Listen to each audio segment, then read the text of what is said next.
The hunter was named Cal. He was from Calgary but didn't care for it. He had a shack deep in the Rockies north of Lake Louise, past the old logging roads where no one went except for men like him. Men who preferred quiet to talk, who drank whiskey without saying why. It was early November 1973. The cold had come quick and stuck. Snow on the ground, not fresh but not yet hard. He had come for elk. They were up high still, where the snow hadn't pushed them down yet. He had a .30-06 with a scope. Good rifle. Old, but kept clean. He had 1 bullet in the chamber and 5 in the magazine. He liked it that way. He saw no elk, not for 3 days. On the 4th morning he found tracks. They weren't elk, they weren't bear, they were big, too big, barefoot, toes wide like a man's but longer, deeper in the snow than any step a man could make unless he weighed near 500 pounds. He crouched down. The sun was low and the wind had died, so the pines didn't creak. He touched the track. It was fresh. He knew snow. It had fallen late last night. This thing had passed through since dawn. He followed it. He didn't feel fear at first, just that strange pull a man feels when he finds something he can't explain, something old. The same feeling you get when you see an empty cabin with smoke still rising from the chimney and no one around. The tracks led up through the trees, tight black spruce and larch. Not much sound, not even squirrels. Just the scrape of his boots and the beat of his breath. He found a place where it had stopped. Pine needles torn down. A kind of bed or nest. It smelled. Not rot, not piss, not bear. Wild, but not familiar. Then he heard it. It wasn't a growl, it wasn't a howl, it was low, deep, not loud, but it went through the trees like water down rock. He raised the rifle. The sound came again, closer. He couldn't tell where. He turned slow. The trees were still. Then he saw it, 20 yards off, behind the trees, tall as a moose on its hind legs, broad hair dark and matted, face like a man's but pulled forward, eyes like stones in a river, still and watching. Cal didn't move. The thing didn't either. He felt the weight of the rifle. He could have shot. Should have, maybe. But he didn't. Not out of fear. Something else. Like it wasn't a thing you hunted. The thing moved, quietly, like it had always been in the woods, and would be long after he was gone. It walked uphill and vanished into the trees. Cal stood there a long time. Later, back at the shack, he drank his whiskey without heating it. He didn't tell anyone. What would he say? He never hunted that ridge again. And he never went into the woods without feeling, now and then, that he wasn't the only one out there.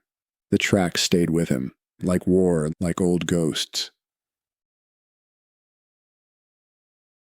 The winter thickened. Snow came heavy, the way it does in the Rockies when the wind moves off the divide and drops its weight.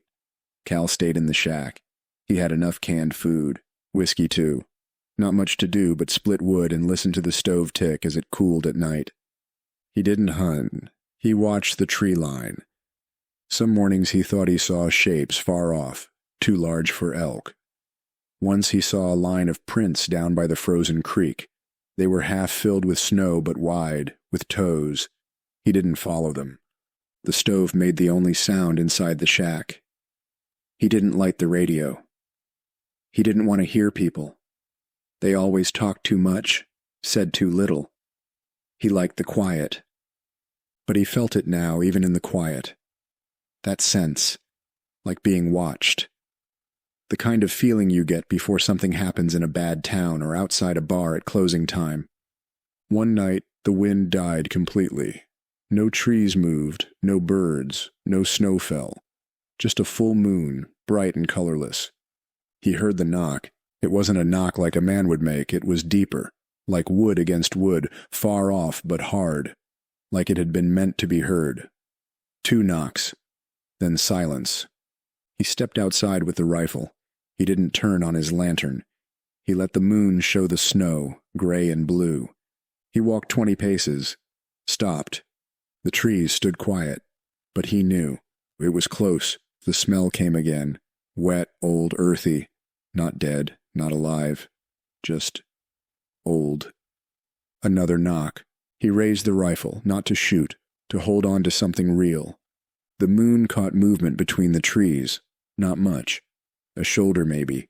A flash of something tall. Then stillness. Cal stayed there a long time, his breath white, curling up into the pine boughs. By spring, he packed up the shack and left it. Left the ridge, the snow, the meat hooks, the old tools rusting on the wall. He moved down to a place near Golden. Worked part-time in a hardware store. Quiet work. Nobody asked much. He didn't speak of it. But sometimes men came in. Trappers, loners, the kind of men who'd been far into the bush. Some had seen things. None said Bigfoot. That was a word for TV, for drunk men in logging camps. But they'd talk if you were quiet enough. They'd say, "Something walks the woods still." And Cal would nod, quiet, slow. He never went back up that ridge, but sometimes in spring he'd take the long road out past the cut lines, down the fire trails. He'd stop, get out, light a cigarette, and listen. Always the same quiet, but he never forgot. The prints, the knock, the eyes in the trees like war, like old ghosts they never left. Cal grew older. Not soft, but quieter still. His hands stayed strong. His back ached in the mornings, and he didn't drink the way he used to. He'd sit on his porch in the evening and watch the wind move over the pine tops. Listen to the ravens. He didn't talk about the thing in the woods, not to the young ones in town. They'd laugh or try to name it. Sasquatch, they'd say with a grin. Some knew it from books or shows. None had seen it. But Cal had. And the thing about seeing something like that, something that doesn't belong, something you can't explain and can't shoot, is that it stays in you. Quiet but heavy. Like frost under the ground that doesn't thaw, not even in July. One spring, a boy from Vancouver came into the store. Clean coat, expensive boots. He said he was writing a book, said he was looking for stories. Cal didn't look at him. He stocked nails and axes and let the kid talk. "I heard about a guy, old trapper, lived up the ridgeline. People say he saw something out there, some kind of, I don't know, Bigfoot maybe." Cal said nothing. The boy went on. "You think there's truth to that?" Cal looked up. The boy's eyes were the wrong kind, wet, eager, looking to fill a page. "Don't know," Cal said. "Sometimes you see things up there. Best not to name them." The boy left. Cal watched his truck drive out, tires kicking up gravel like they always did. That night, Cal didn't sleep. The dreams came more now, same ones, snow falling soft, pines heavy, a shape just beyond the trees, watching. He'd wake and listen to the wind, to the silence. One night in early September, with the first cold wind moving down from the peaks, he took the rifle out of the cabinet, same .30-06. He cleaned it slow, the way you do when you're thinking about something you won't say out loud.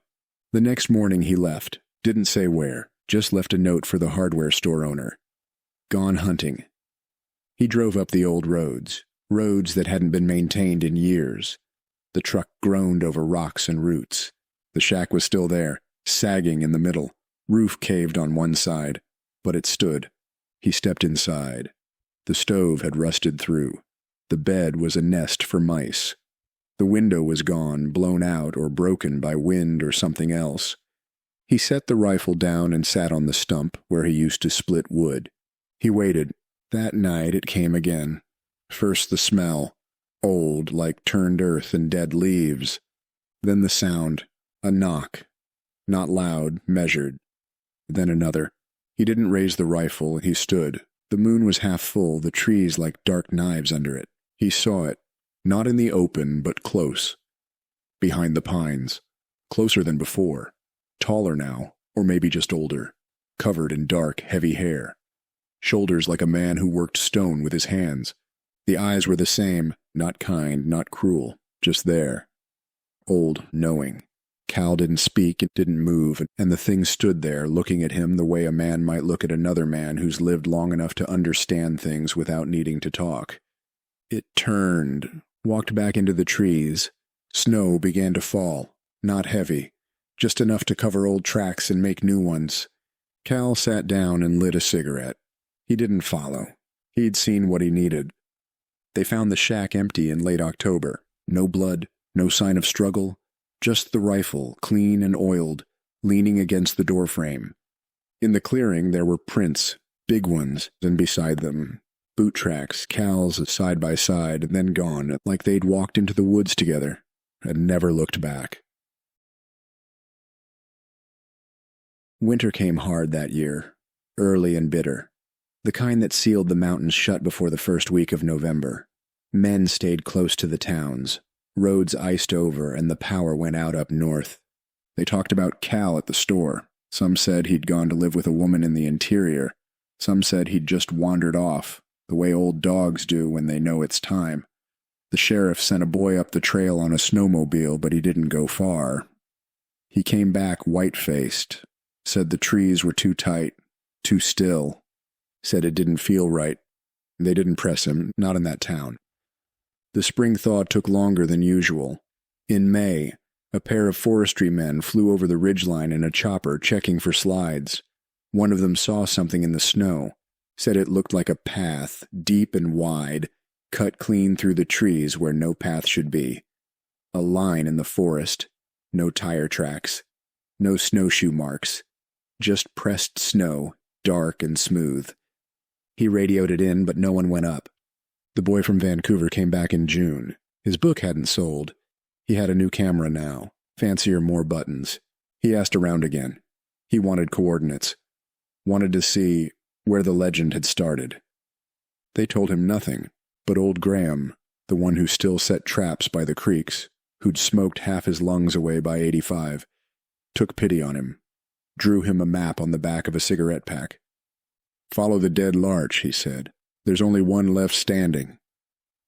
The boy left the next morning. He didn't come back. Not after a week, not after 3. The RCMP found his car at the trailhead. They sent a team up with dogs, found the campsite, tent untouched, bag zipped, camera on a tripod facing the trees. Inside the camera, no videos, just one photo. Blurry, dark. But something was there, not close, not clear, just tall and watching. By fall, people stopped going up the ridge altogether. The hunters moved south. The trappers found new lines. And every now and then, when the snow was soft and fresh and the wind hadn't risen yet, someone would say they'd seen tracks. Big ones, too big, not bear, not man, just there and gone. Cal was never found. But some nights, deep in the timber, there's a sound. Not wind, not wolf. Just a knock. Low, slow. Then another. Some say he became part of it, that the woods claimed him. That whatever he saw that night, so many winters ago, saw something in him too. And maybe that's the truth. Or maybe the truth is older, quieter, like the forest itself. Never saying much, just waiting. The forest doesn't forget. Not like men do. It holds things. Old things. A broken tree where something leaned. A stone turned over where it shouldn't be. Bones in the underbrush no one will ever find. By 78, the ridge had a name. Not official. Not on the maps. Just the kind passed between men at bars with dirt under their nails and silence behind their eyes. Cal's line, they'd say it low, like a warning or a prayer. Don't go past Cal's line. No one marked it, no fences, no signs, just a feeling. The woods grew thick up there, wrong shade of green, too quiet. Snow hung in the air longer than it should, like it didn't want to land. The old-timers said animals wouldn't cross it. Elk would skirt wide. Bears, too. Even the damn squirrels. You'd walk and suddenly realize there's no sound but your boots and the pine needles. That's how you knew you'd gone too far. That's when you turned back, if you were smart. There was a man named Harris, young, full of piss and questions, journalist from Edmonton, wore denim jackets and cheap boots, thought the story of Cal was a local ghost tale, something to dig up and write slick in a magazine. He came in the fall of 1979. Yellow leaves still clung to the aspen. Said he'd hike the ridge. Said he'd stay a week. Brought a tent, a camera, a notebook, a tape recorder. He hiked in, alone. They found the tape recorder a month later, still working. Half buried under snow, battery red-lined but not dead yet. It had recorded 6 hours of wind and birds. Then nothing. Then a knock. Soft, slow, then another, then silence, and then breathing, not close, deep, not human, just low. Animal, but too steady. Then a voice, not Harris, low, hoarse, not words, just sound. Almost like a man, almost like it remembered how to speak, but had long since forgotten the need. Then more breathing. Then the tape ended. They never found Harris. Only the tape. His tent had been torn open from the inside. No blood. Just gone. The story never made it to print. Some said the magazine killed it. Others said Harris was never real. Just another story the mountain made up for itself. The forest holds things. And sometimes when a man steps too far in, when he steps past the line, the forest holds him too. Years passed, and the shack still stood, sagging, half swallowed by snow, by moss, by time.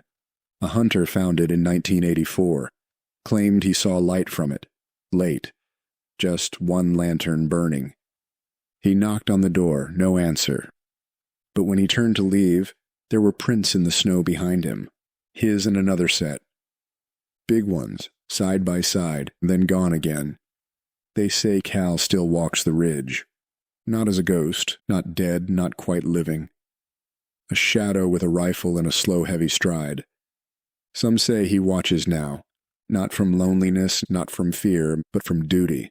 Like he became part of something older than maps, older than the words we use for wild. A part of the thing itself, the watching, the waiting, the knowing. And every few winters after the first heavy snow lays quiet over the pines, men down in the valley hear it again. That sound, one knock, then another. No echo, no answer. Just a warning that the forest is still watching, and not everything in it walks alone.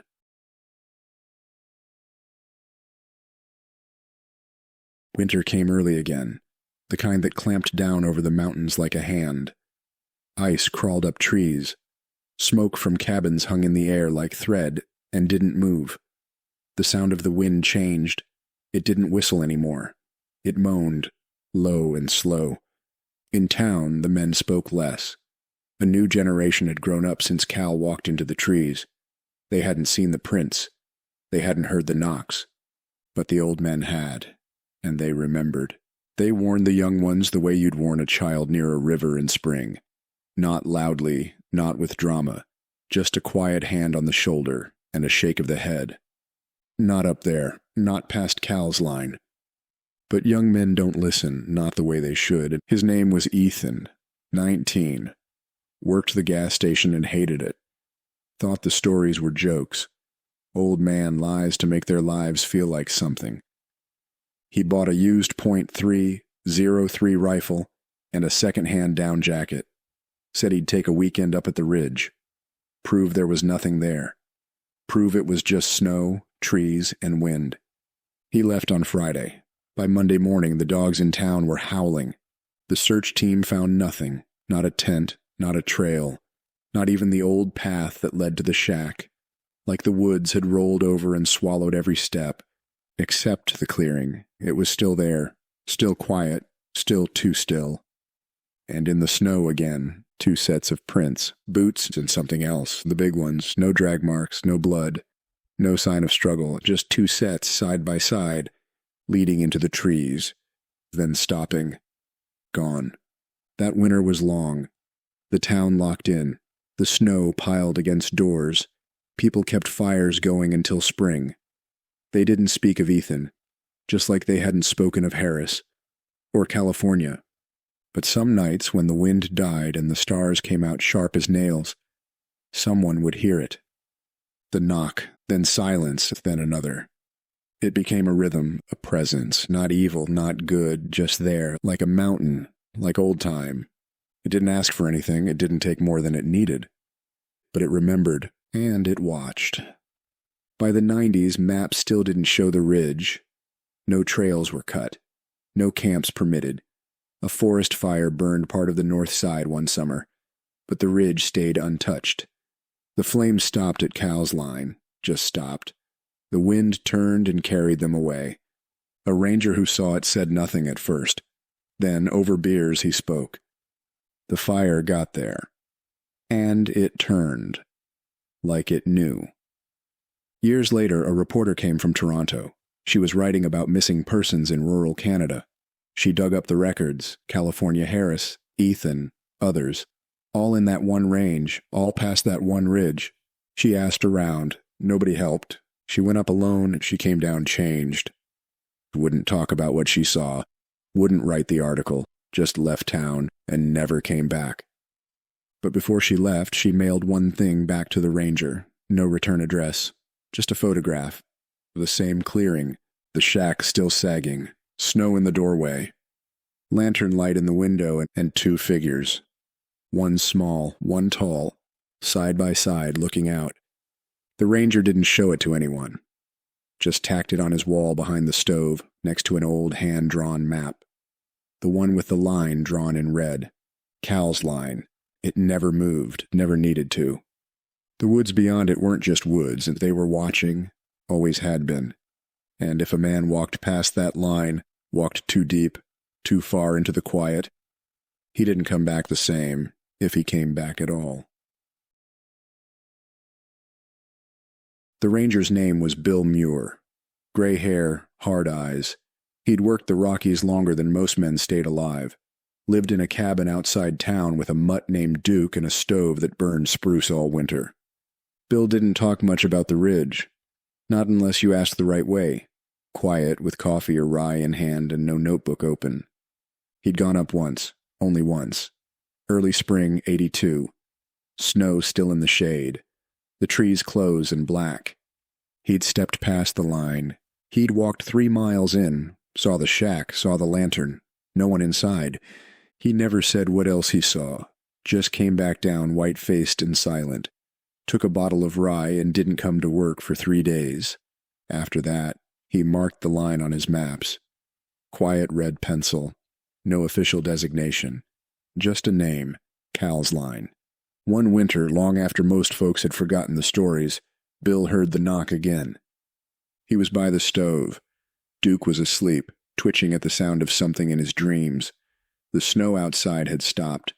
Full moon casting blue over the hills. Silence deep as a cave. Then the knock.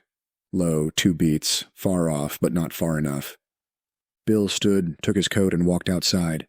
The snow was unbroken, sky clean, pines still. But he knew.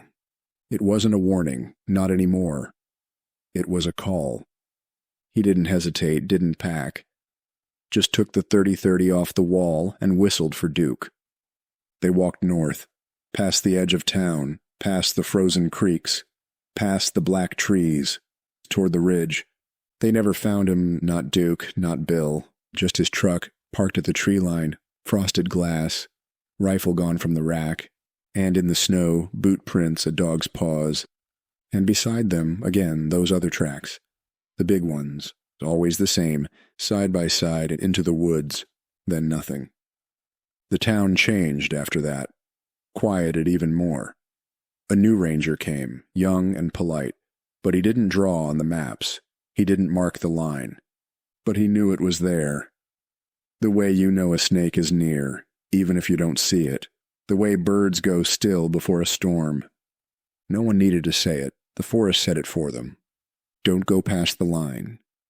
Sometimes hikers come through. Outsiders, tourists. They hear the stories and laugh. Some write about it on blogs. Call it a myth. Call it folklore. But some don't come back. Not often, just every few years, and just enough to remind the trees. And the trees always remember. One summer, a boy from the university came to do a thesis. He had satellite maps, trail cams, thermal drones. He went up, planted his equipment, said he'd stay 2 weeks. Came down 5 days later, pale and shaking. Wouldn't speak, wouldn't eat, only drank, and left town without a word. Later, someone checked the cameras. Most were gone. One remained, just static. Then for 3 seconds something, a shape, in the trees, broad still, watching the lens. Then the feed cut. No one tries anymore, not really. There are places in the world that don't want to be seen. Places that don't forget. Not like men do. The forest has memory and rules, and one rule is simple. Stay on your side of the line, because beyond it.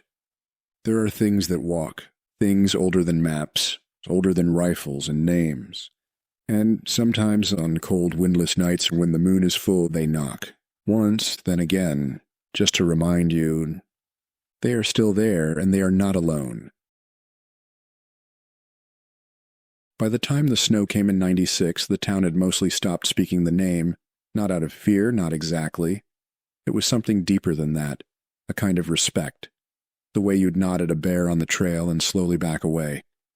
Kids grew up hearing the stories, but didn't believe them. Not until they were older.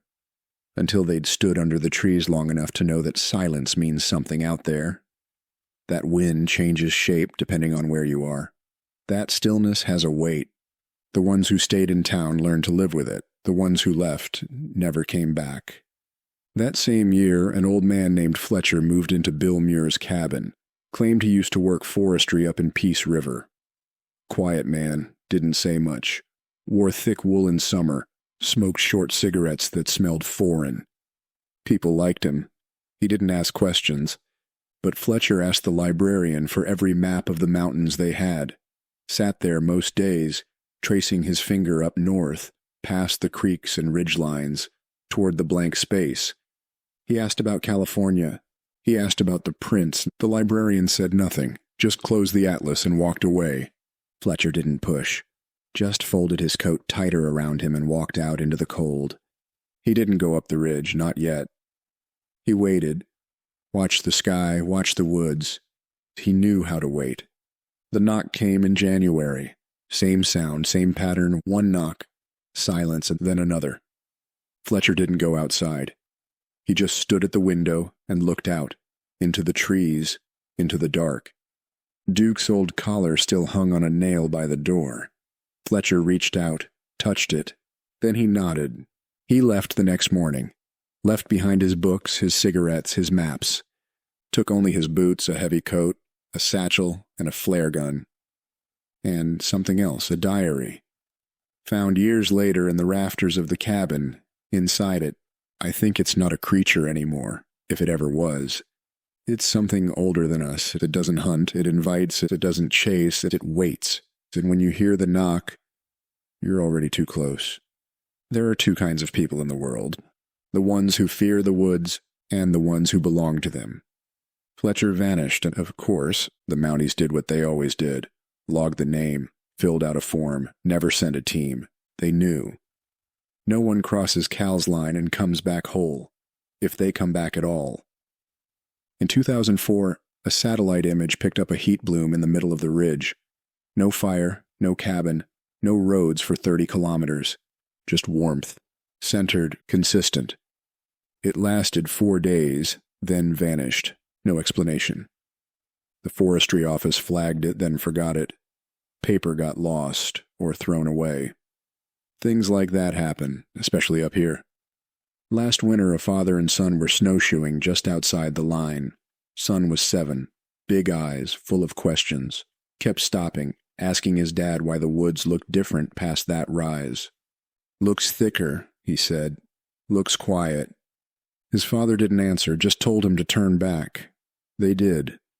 But before they left, the boy said something his father never forgot. He pointed past the trees and said, "There's a man watching us." His dad asked where. "There," the boy said, "but he's tall. Not like you. Taller. He doesn't blink." His father looked, saw nothing, heard nothing, just silence and snow. They say the line's grown longer, that it's moved south, slow and steady, like a tide coming in. Not fast, not violent, just certain.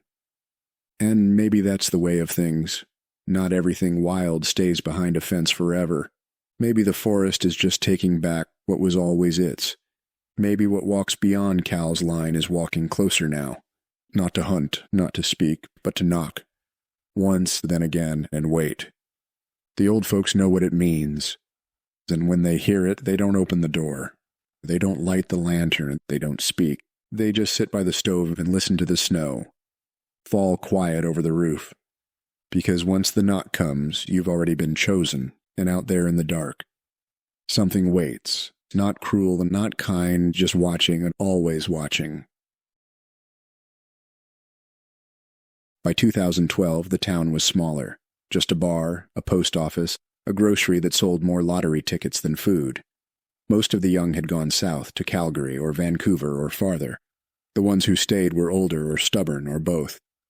The ridge still stood. No one marked it. It didn't need marking. There was no welcome sign, no sign at all. Only the line and the weight in the air when you got near it. Some men feel it like a headache. Some like a pressure behind the eyes. Others just stop talking. Walk slower. Breathe quieter. It was always there, like hunger. Or memory. There was a woman named Jean. She came in autumn. Wrote fiction. City-born, city-raised. But something had pulled her up here. She said she wanted space. Said the mountains cleared her mind. She bought the old Muir cabin. Said she liked the view. Said she liked quiet. No one told her about the line. They never do. Jean spent the first weeks walking the woods. Rode in the mornings. Hiked in the afternoons. She waved at trucks. Smiled in the store. Seemed content. She had a dog. Black mutt named Silo. Big, slow, loyal. He followed her everywhere. Until the day he didn't. It was the first snowfall. Light, early October dusting that melted by noon. She came back from her hike alone. She said Silo had run off, chased something into the trees. No bark, no whine, just gone. She searched for days. Then one morning she came into town. Said she'd found tracks, big ones, not bear, not moose, bigger, 5-toed, human, but not. She laughed when she said it, but her eyes didn't. That night the librarian, old now, slower but sharp, left a folder on her porch. No note, just the folder. Inside it, photocopies, maps, missing persons reports, a hand-drawn line in red, Cal's line, and one photo. Black and white, faded. A man in a tall shape beside him, half lost in trees. No names, just the image. John stayed inside for 3 days after that. Didn't write, didn't hike, but she watched the trees. Then came the knock. She wrote about it later. Journal found months later, stashed under the floorboards. It didn't sound angry. It sounded patient. Like it had always been here, like it knew I would hear it eventually. 3 knocks tonight, not 2. I think that means something. By the time the snow was knee-deep, her lights were never on. Her car stayed buried in the drive. No smoke from the chimney. They found the door open in December.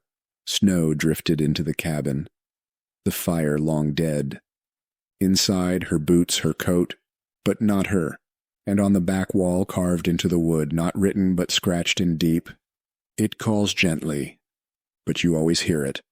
In the end, they never found Jean, only her dog's collar hanging on the doorknob.